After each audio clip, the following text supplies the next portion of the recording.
پیارے بچوں، آج ہم آپ کو سنانے والے ہیں ایک نئی کہانی جس کا نام ہے گلفام اور مون پری۔ گلفام کا تعلق ایک غریب گھرانے سے تھا۔ وہ بہت ہی رحم دل اور بہادر لڑکا تھا اور ہر وقت دوسروں کی مدد کرنے کے لیے تیار رہتا تھا۔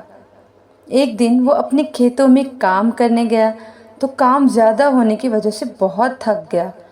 گلفام کچھ دیر آرام کرنے کی غرض سے ایک درخت کی چھاؤں میں بیٹھ گیا۔ وہاں بیٹھے ابھی کچھ ہی دیر گزری ہوگی کہ اسے زمین پر ایک چڑیا پھڑپھڑاتی ہوئی نظر آئی۔ اس نے جلدی سے چڑیا کو اٹھایا اور دیکھا تو ایک کیل چڑیا کے جسم میں چبھی ہوئی تھی۔ اس نے جلدی سے چڑیا کو پانی پلایا اور کیل نکالنے لگا۔ جیسے ہی اس نے کیل نکالی تو وہ ایک خوبصورت پری بن گئی۔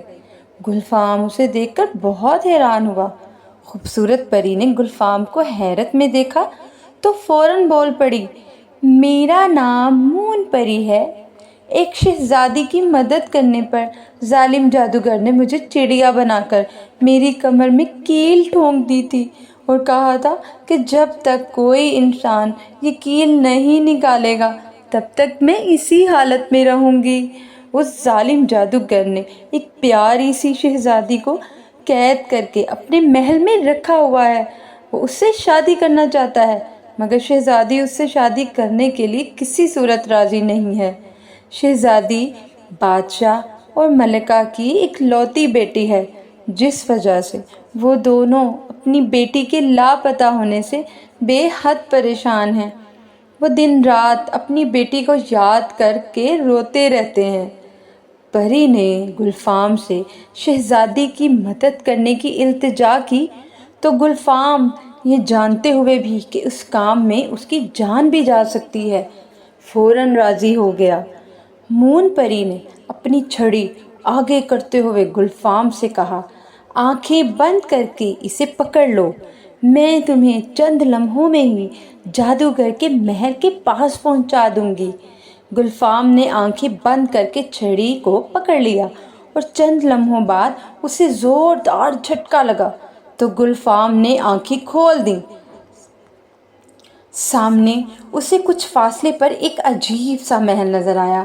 پری نے گلفام کو مخاطب کر کے کہا، اس محل کے اندر شہزادی قید ہے اور اسی محل میں ایک پنجرے کے اندر چھوٹی سی چڑیا بھی بند ہے۔ اس چڑیا میں جادوگر کی جان ہے۔ اگر تم پنجرے سے چڑیا کو نکالنے میں کامیاب ہو گئے تو سمجھ جانا کہ جادوگر کی جان تمہارے ہاتھ میں ہے۔ جادوگر یقیناً اپنی زندگی خطرے میں دے کر خوف زدہ ہو جائے گا اور تمہیں فوراً نقصان نہیں پہنچا سکے گا۔ مون پری گلفام کی حفاظت کے لیے اسے ایک انگوٹھی دیتے ہوئے بولی، یہ انگوٹھی بھی اپنے پاس رکھ لو، اس سے تم پر جادو کا کوئی اثر نہیں ہوگا۔ گلفام نے مون پری سے انگوٹھی لے کر پہن لی اور محل میں داخل ہو گیا۔ اسے سامنے ہی رسیوں سے جکڑی ہوئی شہزادی نظر آ گئی۔ شہزادی بے حد خوبصورت تھی۔ گلفام نے ارد گرد نظر دوڑائی تو اسے تھوڑے ہی فاصلے پر ایک پنجرا نظر آیا۔ گلفام نے پہلے جلدی سے شہزادی کو رسیوں سے آزاد کیا اور پھر پنجرے میں ہاتھ ڈال کر چڑیا کو پکڑ لیا۔ جیسے ہی اس نے چڑیا کو پنجرے سے نکالا تو محل بہت زور سے ہلنے لگا۔ شہزادی نے گلفام کو بتایا کہ جادوگر کو تمہاری محل میں موجودگی کی خبر ہو چکی ہے اور اب وہ اسی طرف آ رہا ہے۔ اچانک ہی گلفام کے سامنے ایک خوفناک شکل کا جادوگر نمودار ہوا جو بہت غصے میں تھا۔ وہ گرجدار آواز میں گلفام سے مخاطب ہوا، اپنی جان کی سلامتی چاہتے ہو تو چڑیا میرے حوالے کر دو۔ لیکن گلفام نے ایسا کرنے سے انکار کر دیا۔ جادوگر نے گلفام کو ضد پر اڑے دیکھا تو وہ اس کی منت سماجت کرنے لگا۔ جادوگر گلفام پر کوئی حملہ کرنے سے اس لیے گریز کر رہا تھا کہ کہیں چڑیا کو کسی قسم کا نقصان نہ پہنچے۔ جادوگر کی منتوں کا بھی گلفام پر اثر نہ ہوا تو وہ طیش میں آ کر اس پہ جادو کے وار کرنے لگا، مگر انگوٹھی کی وجہ سے گلفام اور شہزادی پر جادو کا کوئی اثر نہ ہوا۔ اس سے پہلے کہ جادوگر ان پر مزید حملے کرتا، گلفام نے جلدی سے مٹھی دبا کر چڑیا کی گردن مروڑ دی، جس سے ایک لمحے میں جادوگر ہلاک ہو گیا۔ اتنے میں تیز ہوا کا جھونکا آیا اور محل بھی وہاں سے غائب ہو گیا۔ مون پری دور سے ہی ان کو دیکھ رہی تھی۔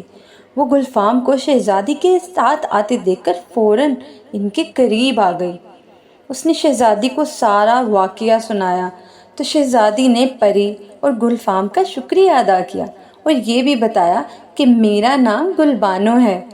آپ دونوں نے میری زندگی بچا کر مجھ پر بہت بڑا احسان کیا ہے، اس لیے آپ لوگ میرے ساتھ محل چلیں اور ہمیں اپنی خدمت کا موقع دیں۔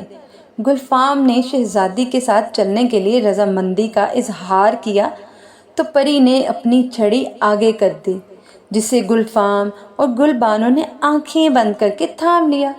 جھٹکے کے بعد انہوں نے آنکھیں کھولی تو وہ ایک خوبصورت محل کے سامنے کھڑے تھے۔ شہزادی ان کو لے کر اندر چلی گئی۔ بادشاہ اور ملکہ اپنی بیٹی کو سامنے پا کر بہت خوش ہوئے۔ شہزادی نے پری اور گلفام کے بارے میں بتایا تو انہوں نے دونوں کا شکریہ ادا کیا اور گلفام جیسے بہادر نوجوان سے شہزادی کی شادی کا اعلان کر دیا۔ انہوں نے گلفام کو ہی اپنے تخت کا وارث بنا دیا اور اس کے غریب ماں باپ کو بھی اپنے محل میں بلا لیا، اور یوں شہزادی اور وہ بہادر لڑکا گلفام، وہ دونوں ہنسی خوشی زندگی بسر کرنے لگے۔